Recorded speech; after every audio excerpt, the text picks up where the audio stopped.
Assalamu alaikum everyone. Good morning. Welcome to the Inside Scoop. Today is Monday, our favorite day of the week क्योंकि market weekends पे closed होती हैं और weekend की जितनी news होती है हमेशा प्राइस इन होती है ऑन मंडे. हम अभी एक बहुत इंटरेस्टिंग टाइम के बीच में. स्टॉक मार्केट बुलिश है. हमारा मुल्क एक फुल रिकवरी मोड पे है जहाँ रोज़ कुछ ना कुछ अच्छा ही हो रहा होता है. The only sad thing is the floods. May Allah Ta'ala protect everyone in our country and our condolences to everyone who lost their lives and who have lost their loved ones. आज का show हम शुरू करेंगे with a small insight economic और business developments पे जो weekend पे हुई.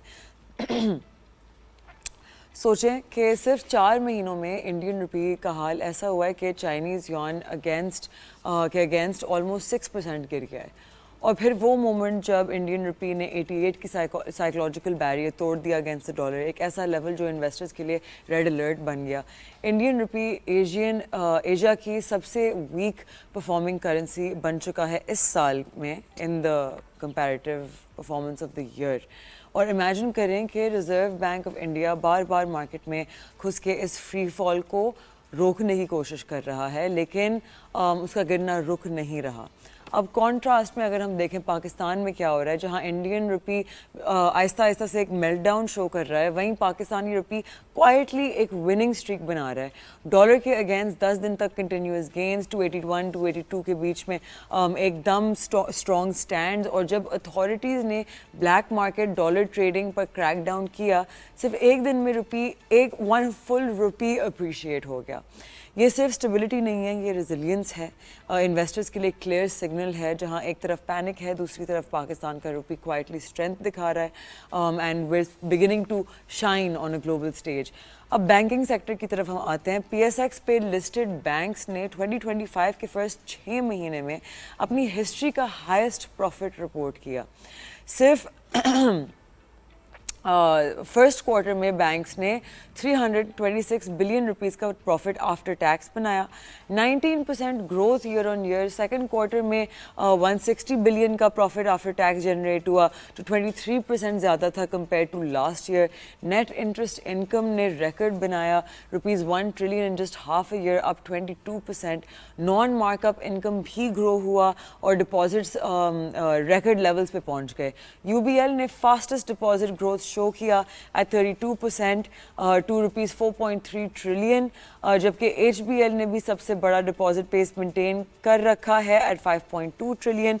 इस बैंकिंग रैली ने स्टॉक मार्केट के इन्वेस्टर्स को भी खुश किया. बैंकिंग इंडेक्स ने ईयर टू डेट 70% रिटर्न दिया है. कंपेयर करें अगर हम KSE 100 जो सिर्फ 27% ऊपर है. नेशनल बैंक का stock 148% up, UBL 111% up, Askari 105%.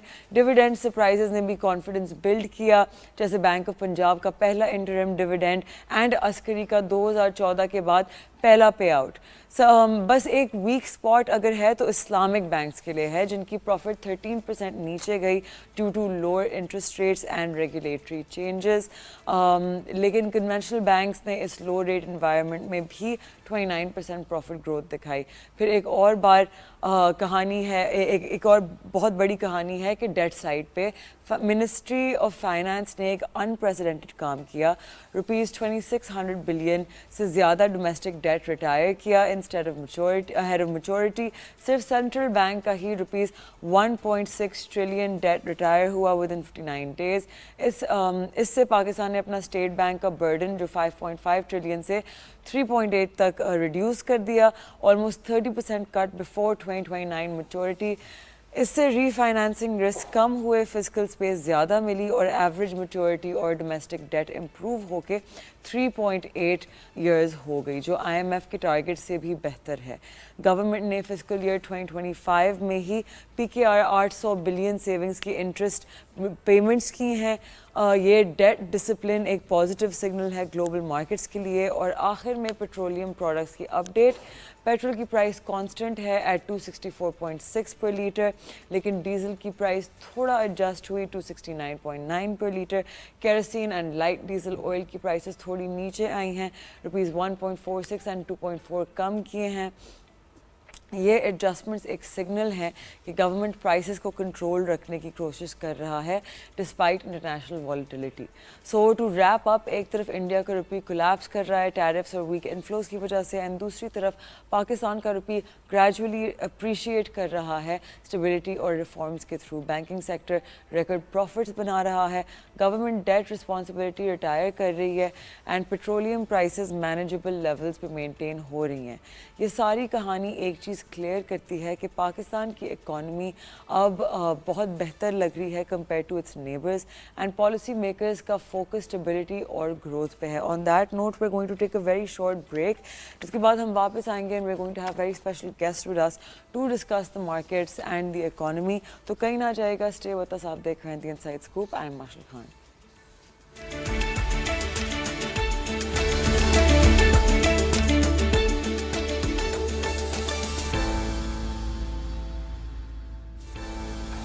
Welcome back. आप देख रहे हैं द इनसाइड स्कूप। ब्रेक पे जाने से पहले I let you guys know कि we are going to have very special guest with us as usual. आज हमारे साथ मौजूद हैं mister Tahir Naqvi from AKD funds. He is been on the show before. हमेशा बहुत अच्छी इनसाइट शेयर करते हैं हमारे साथ। ताहिर साहब, thank you so much for joining us once again today. वालेकुम अस्सलाम, क्या हाल चाल है आपके? ठीक ठाक है? ठीक ठाक है अल्हम्दुलिल्लाह अल्हम्दुलिल्लाह।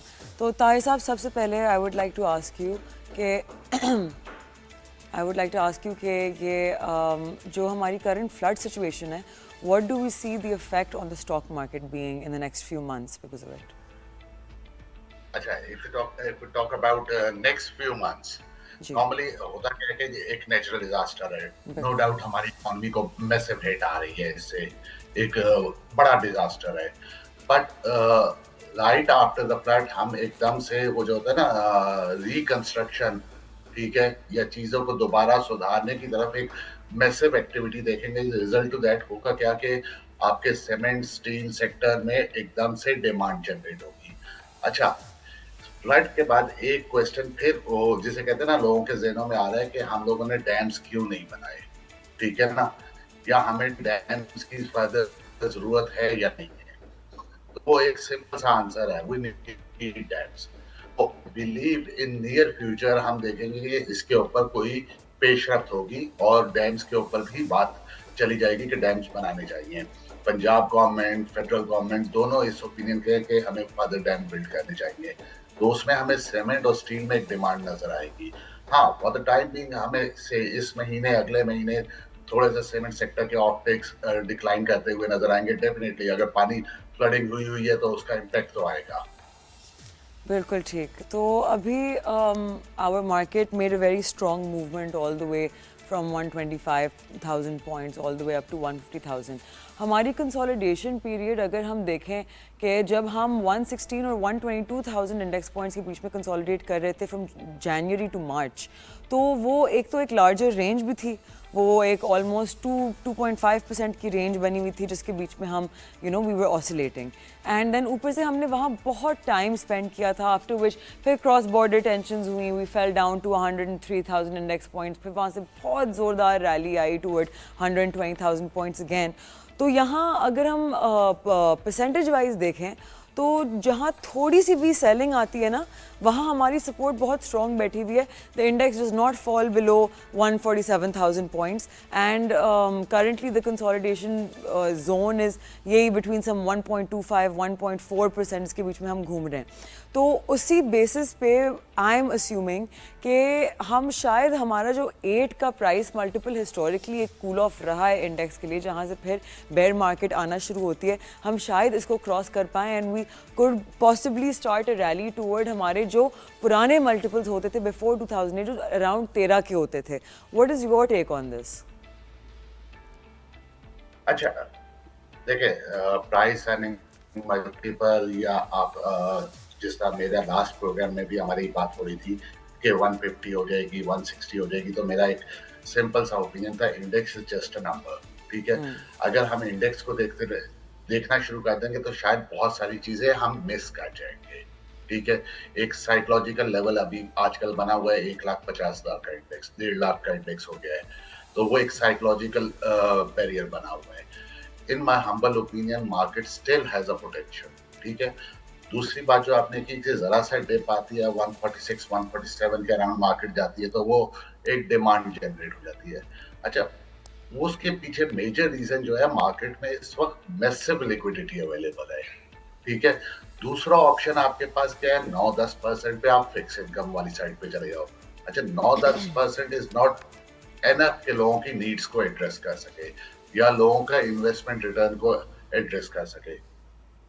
इस वक्त अगर एक मैं रफ कैलकुलेशन के हिसाब से बात करूं तो ये जून के रिजल्ट की जो सिर्फ डिविडेंड्स की अनाउंसमेंट है, it's around 200 billion rupees plus. ठीक है, अच्छा अगर इसका फ्री फ्लोट में कन्वर्ट करूं कि फ्री फ्लोट बेस कितने डिविडेंड आए हैं, तो it's around 65 to 70 billion rupees approximately. अब 65 to 70 बिलियन रुपीस का इनफ्लो है अगस्त के महीने में और अगले महीने में मिलके कम्युलेटिवली। ठीक है ना, तो 65 to 70 बिलियन का मोस्ट प्रॉब्ली हाफ तो मार्केट में वापस आता है। ठीक है ना, फ्रॉम म्यूचुअल फंड साइड। तो इतना बड़ा इनफ्लो के होते हुए कोई मैसिव डिप लगती नहीं है। ठीक है ना, आई बिलीव कि जहां पे मार्केट में थोड़ा सा प्रेशर आएगा, मार्केट में बाइंग मैसिव जनरेट हो जाती है कि वो पैसा इतना अवेलेबल है कि वो डिप्लॉय होने के लिए रेडी होता है। अच्छा, अब 150,000 का बैरियर या आप वो जो कंसोलिडेशन से निकलेंगे कब हम, ये $1,000,000 क्वेश्चन है। अगर इंडेक्स देखेंगे तो हम काफी शायद डर के बैठे रहे। ठीक है, वो क्या रहा है कि सीमेंट सेक्टर से स्विचिंग होगी, अभी ऑयल सेक्टर में, टेक्सटाइल सेक्टर अभी तक रिस्पॉन्ड कर ही नहीं रहा। ठीक है ना, ऑयल सेक्टर कोई रिस्पॉन्ड नहीं कर रहा मार्केट की मूवमेंट के साथ। तो शायद वो जो अगले 1-2 महीने में हम सीमेंट सेक्टर के ऑप्टिक्स को डिक्लाइन होता हुआ देखेंगे, उसके अगेंस्ट आपका ऑयल सेक्टर, आपका टेक्सटाइल सेक्टर अच्छा परफॉर्म कर जाएंगे और शायद नेक्स्ट मंथ में हम 150,000 का लेवल से ऊपर 165-170,000 के इंडेक्स की तरफ मूव बन रही होगी मार्केट की। ठीक है, okay, lovely. So, since January, Feb, we've been waiting essentially for circular debt की resolution. Do we have an update on that? अच्छा, हम लोग शायद किसी बड़ी खबर का इंतजार कर रहे हैं कि सर्कुलर डेट की कोई साइनिंग सेरेमनी हो, कुछ हो, कोई सीनियर गवर्नमेंट ऑफिशियल आके अनाउंस करे कि भाई हमने इतना सर्कुलर डेट रिड्यूस कर दिया। अच्छा, अगर आप सर्कुलर डेट के लास्ट ईयर से और इस साल के नंबर्स देखें तो इट्स तकरीबन 700-800 बिलियन रुपए से रिड्यूस हो चुका है। वो ग्रेजुअली रिड्यूस हो रहा है। अच्छा, आप उसके लिए से इन केस ऑफ ओजीडीसी तो चूंकि लिस्टेड डोमेन में आया था, ओजीडीसी की दो आपकी मटेरियल इंफॉर्मेशन आ गई। एक 80 बिलियन रुपीस के इसकी रेजोल्यूशन हुई वॉच पावर से, फिर एक 90 बिलियन रुपीस का कोई टीएफसी था, गवर्नमेंट होल्डिंग पाकिस्तान लिमिटेड का, उसका रेजोल्यूशन हुआ। उसकी मटेरियल इंफॉर्मेशन आती है कि 7.5 अरब रुपए वो 2 या 3 मटेरियल इंफॉर्मेशन आ चुकी है कि दे रिसीव। अच्छा, ग्रेजुअली रिजॉल्व हो रहा है। अब तक गवर्नमेंट ने थोड़ा सा फिस्कल डिसिप्लिन की तरफ जाते हुए फाइनेंस मिनिस्ट्री, पेट्रोलियम मिनिस्ट्री किसी तरह इसको कम करने की लगातार कोशिश में लगे हुए हैं और ये अप्रोक्सीमेटली 25-30% से डिक्लाइन भी कर चुका है। अब उसके लिए क्या, अगर हम, मुझे समटाइम्स समझ नहीं आती कि क्या हम किसी वो मटेरियल इंफॉर्मेशन या कोई सेरेमनी के मीडिया पे चले, एक वो हो, क्या होता है, प्रेस ब्रीफिंग हो, उसके इंतजार में बैठे हुए नंबर्स देखे तो वो रिजॉल्व हो रहा है। ठीक है, तो आई बिलीव के वेरी नियर फ्यूचर हम और पॉजिटिव से देखेंगे सर्कुलर डेट में। शायद उनके अगेंस्ट कोई प्रेस ब्रीफिंग ना हो या प्रेस कॉन्फ्रेंस टाइप चीज ना हो या कोई सेरेमनी ना हो, but it's in the process हो रहा है और बहुत जल्द ये रिजॉल्व होके कंक्लूड भी हो जाएगा। With the next 2 or 3 months हम इसे कंक्लूड होता हुआ शायद देखें। Okay, lovely. So our banking sector has contributed significantly to this rally, right? First quarter में उन्होंने 320 billion rupees का profit बनाया। Stocks जैसे कि UBL, National Bank, अस्करी ने 100% ज़्यादा return दिया in the year. तो आपके हिसाब से ये rally क्या fundamentally justified है या investors बहुत ज़्यादा euphoric हुए हुए हैं about the banking sector? होता ही होता है, पहली बात, ठीक है ना। Stock market is basically a future pricing mechanism. हम बहुत जल्द चीजों को अपने सिस्टम में बिल्ड करती है स्टॉक मार्केट। अच्छा, अब आपने तीन बैंक्स हाईलाइट किए, UBL, Askari bank, national bank. इसके साथ अगर आप ऐड करना चाहें तो आप बीओपी भी ऐड कर सकते हैं। बिल्कुल अच्छा, बिल्कुल। इनका पोर्टफोलियो मिक्स इतना अच्छा बनाया हुआ था इन्होंने, जो टी बिल्स और पीआईबीज में, लॉन्ग टर्म पीआईबीज में फिक्स रेट के ऊपर इतना अच्छा बनाया हुआ था कि आप उनको फिक्स रेट के ऊपर रिटर्न तो वही 15% के अराउंड मिल रहा है, but over the period of time, ठीक है, जो इनकी डिपॉजिट कॉस्ट है वो लोअर इंटरेस्ट रेट्स नहीं की वजह से मैसिव रिड्यूस हो रही है। इन केस ऑफ यूबीएल तो उनके करंट अकाउंट बहुत मैसिव ग्रो की है, उनके डिपॉजिट बहुत मैसिव ग्रो की है। तो somehow जो इनकी रैली बननी है, मैं उसे दे डिजर्व, इनकी प्राइसेस डिजर्व करती थी कि ये लेवल अचीव करे।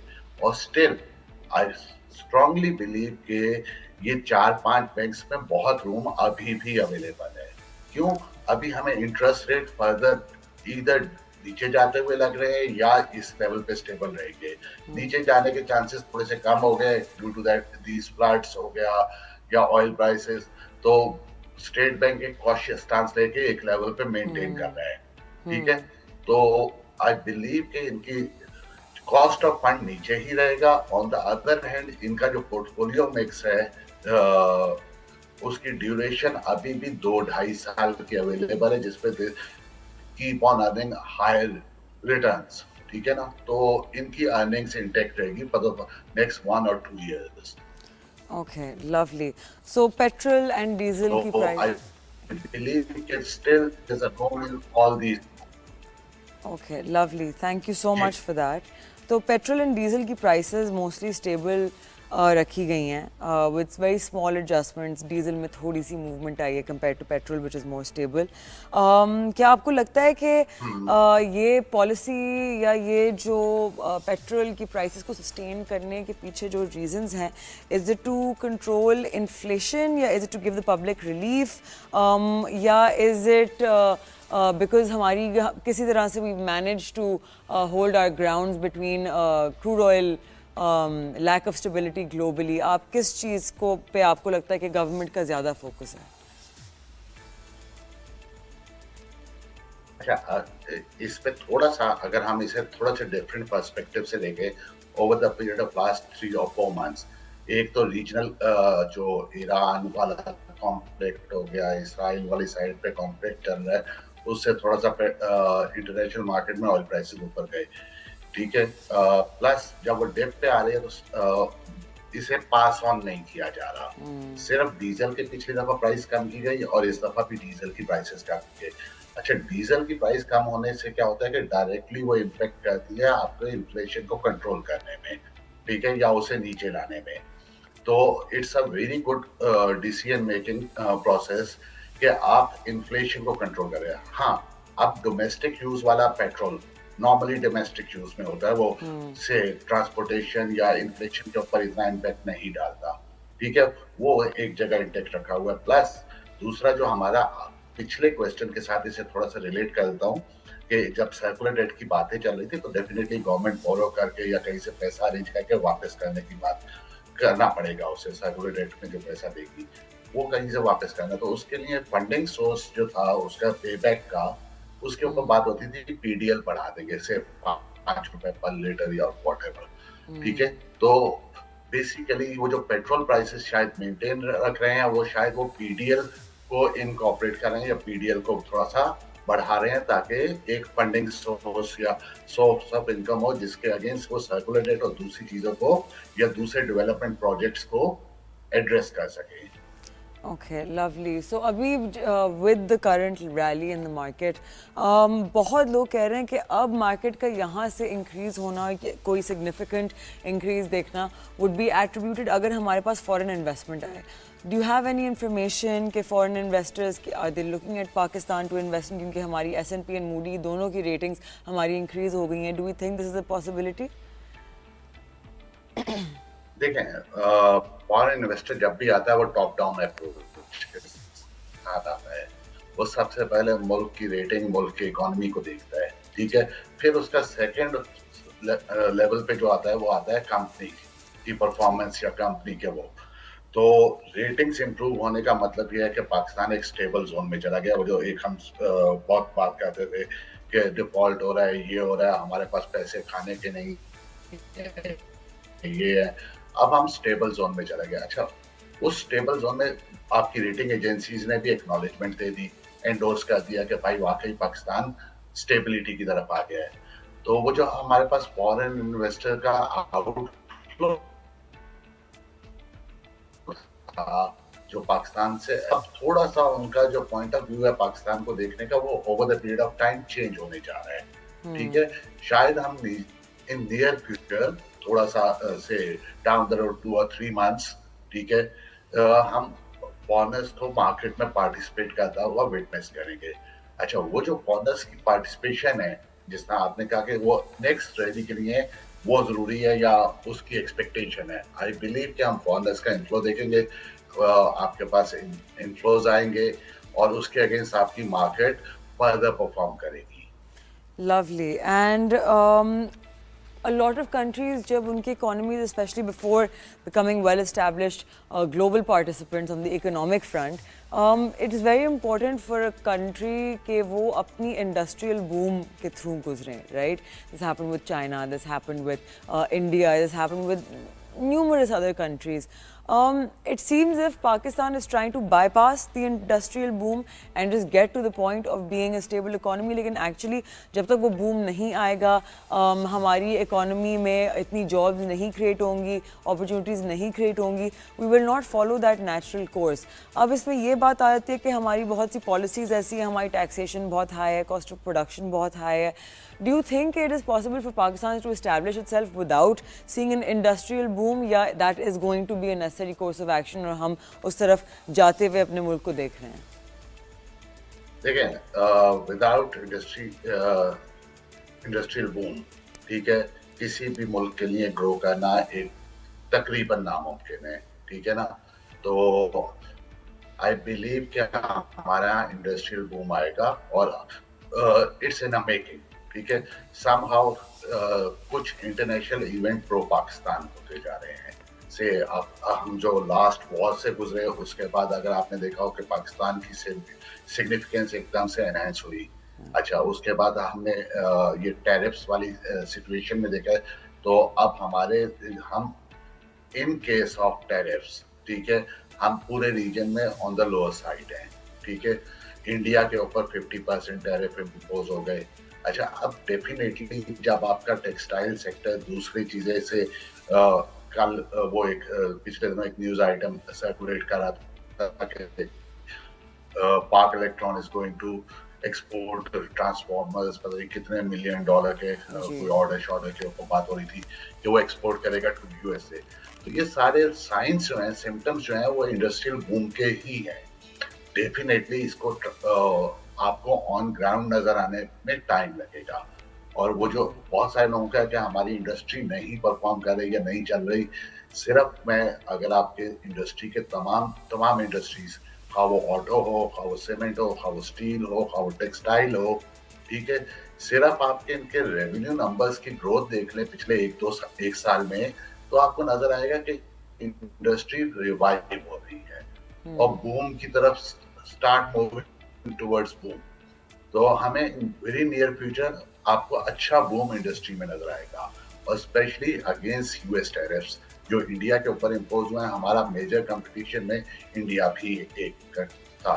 तो इंडिया के टेक्सटाइल या दूसरी जगहों पे जो टैरिफ्स उनके ऊपर इम्पोज हुए हैं, हम ऑलरेडी सस्ते हो चुके हैं, डिस्पाइट द फैक्ट कि हम एक डिस्कशन चलती है कि भाई इंडिया में बिजली सस्ती है या बांग्लादेश में बिजली सस्ती है, टैक्सेशन कम है, पाकिस्तान में टैक्सेशन ज्यादा है। तो जब हम पिछले साल एक्सपोर्ट कर रहे थे तो यही बिजली के रेट थे, यही डिफरेंशियल था between India, Pakistan, Bangladesh and other countries. अभी भी उतना ही डिफरेंस है इनपुट कॉस्ट में, लेकिन उसके बावजूद भी हम इंटरनेशनल मार्केट्स में जाके, यूएस में जाके compete करके ऑर्डर्स हमारा टेक्सटाइल सेक्टर और दूसरे इंडस्ट्रीज फेच करके ला रही थी। अब उन्हें एडेड एडवांटेज मिल गया है टैरिफ्स का। तो उन सब की सेल्स बढ़ेगी। और शायद इन वेरी नियर फ्यूचर आप जो एक्सपोर्ट ओरिएंटेड टेक्सटाइल कंपनीज है उन्हें स्टॉक मार्केट में बहुत अच्छा परफॉर्म करते हुए विटनेस करेगी। Okay, lovely. But still हमारी cost of production is very high. How do you think कि exporters इस चीज़ को battle कर पाएंगे? देखिए, मैंने अभी कहा कि cost of production no doubt कि हम लोगों के जरा ऑन द हायर साइड है, लेकिन ये हायर साइड लास्ट ईयर भी थी। आज से 6 महीने पहले भी हम हायर साइड पे थे। उसके बावजूद भी हमारी companies somehow managed to compete in international market और they were getting orders, ठीक है, वो एक्सपोर्ट कर रही थी। डेफिनेटली वो जो एक्सपोर्ट में ग्रोथ आनी चाहिए थी वो due to higher input cost नहीं कंटिन्यू रहती है। तो हम ज्यादा कंपेटिटिव हो जाएंगे, तो हमारी एक्सपोर्ट भी ग्रो करेगी। अच्छा, इनपुट कॉस्ट उसमें मेजर है एनर्जी कॉस्ट। वो सारी चीजें आपस में इंटरलिंक होती हैं। जैसे जैसे आपका कैपेसिटी पेमेंट रिड्यूस हो रहा है, बहुत सारे पावर प्लांट्स के साथ हमने वो जिसे कहते हैं ना वाइंड अप किया है, कैपेसिटी पेमेंट्स रिड्यूस हो रही हैं, ठीक है। वो जो कैपेसिटी पेमेंट्स का इम्पैक्ट इलेक्ट्रिसिटी कॉस्ट के ऊपर आता था वो इवेंचुअली डाइल्यूट हो रहा है। तो गोइंग फॉरवर्ड हम इनपुट कॉस्ट को भी शायद रिड्यूस होता हुआ देखें। प्लस हमें जो एडेड एडवांटेज मिला हुआ है उसकी वजह से हमारी एक्सपोर्ट इस साल में हमें ग्रो होती नजर आएंगी। Lovely, lovely. Well, Tahir Saab, thank you so much for being with us on the show today. I really appreciate it. It's always such a आके इतनी अच्छी बातें करते हैं, especially in such an easy way for the audience to understand. So I appreciate you being with us.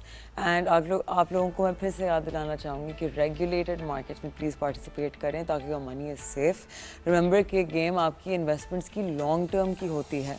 The whole point is कि जब आप willing और able to earn होते हैं, you are investing at that time, and as you age, आपकी willingness और आपकी ability to earn diminish होती जाती है, which is when you then start to eat from your savings. लेकिन उस time तक आपका base इतना बड़ा बन चुका होता है कि even just taking a small portion from it every month, you are still compounding the rest of those earnings onto each other. So with that, I will see you guys tomorrow morning at 11 a.m. on The Inside Scoop. Till then, take care of yourselves. Khuda Hafiz.